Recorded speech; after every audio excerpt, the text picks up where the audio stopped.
John Riel Casimero, naging sobrang prangka. May matinding pangako kung sakaling makuha ng big boss sa Saudi Arabia na si Turki Al-Sheikh mula isa sa mga undercards na Canelo Alvarez at ni Terence Crawford yung September 13 sa Las Vegas, USA. Nonito Donaire Jr., hindi man sinasang laban na magwakas ang laban kay Andres Campos na taga Chile, pero Donaire, umukit na naman sa kasaysayan sa boxing. Nabugaling mga kwento ang balitang ibabagi ko sa inyo. Kaya tara, kwentuhan na.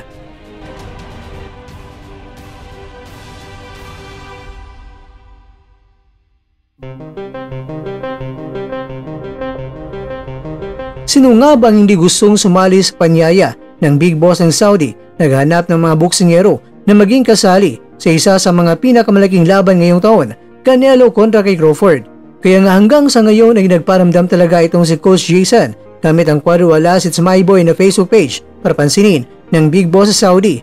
Ang hilingan ng Quadrualas It's My Boy na Facebook page ay sana i-share ng maraming mga boxing fans ang pagiging interesado niya na mapabilang sa undercards dahil malay natin na mapansin ni Al-Sheikh ang angas ng Pinas. Pero ganoon pa man, may matinding pangako naman na binitawan si Casimero kung sakaling mapabilang siya sa isa sa mga undercards. Matapang na sinabi niya na kapag siya raw ay makasali ay talagang ang gusto ni Al-Sheikh na walang takbuhan ay makikita raw talaga sa laban ng angas ng Pinas. Samantala, kung si Donaire ang pinakamatandang naging bantamweight world champion, sa ngayon naman ay aba, nilampasan pa niya dahil siya na ngayon mga kwento ay may hawak ng record na naging pinakamatandang interim bantamweight champion. Hindi sa magandang paraan man na nanalo ng kampyonato, ngunit ang Pinoy boxer na si Nonito Donaire Jr. ay muling kampiyon na naman sa buong mundo sa kanyang pagbabalik sa boxing ring. Sa unang pagkakataon mula noong 2023, inangkin ng 42 anyos sa si Donaire ang interim bantamweight championship ng World Boxing Association matapos ang tagumpay sa teknikal na desisyon laban niyan kay Andres Campos ng Chile linggo ng umaga oras sa Maynila sa Casino Buenos Aires sa Argentina. Itinigil ang laban sa ikasiyam na round matapos sabihin ni Donaire na hindi na siya makapagpatuloy pa dahil sa sugat na natamo niya sa kanyang kanang kilay na sanhin ng aksidenteng banggaan ng ulo. Ang paghinto ay nagdala ng laban sa mga scorecard. Iniskor ng tatlong mga orado ng laban ay 88-83, 87-84 at 87-84 na pabor kay Donaire, na kung saan ito ay napakagandang resulta ng pagbabalik ni The Filipino Flash sa ring mula nang natalo siya kay Alejandro Santiago ng Mexico noong July 2023. Ngayon, ang pride ng Taribon Bohol ay may hawak ng iyon na 43 wins, 8 losses at meron siyang 28 knockouts. Samantala, bumagsak naman ang kartada ng 28 anyos sa Campos dahil meron siyang kartada na 17 wins, 3 losses at meron siyang 1 draw at kasama na dyan ang 6 knockouts.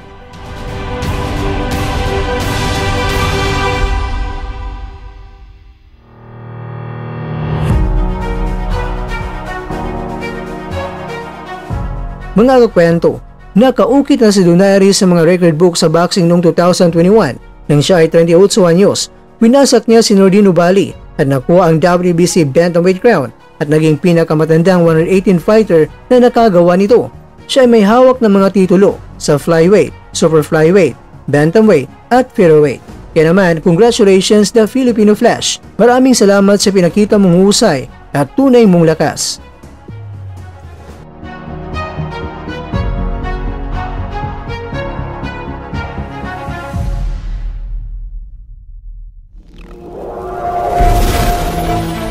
At dyan, nagtatapos ang ating kwento.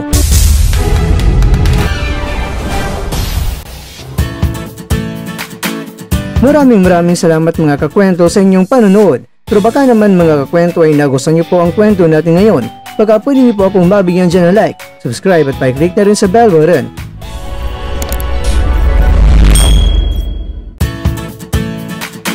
Pero bago tayo tatapos mga kwento, syempre, shoutout po muna tayo dyan sa ating mga kakwento.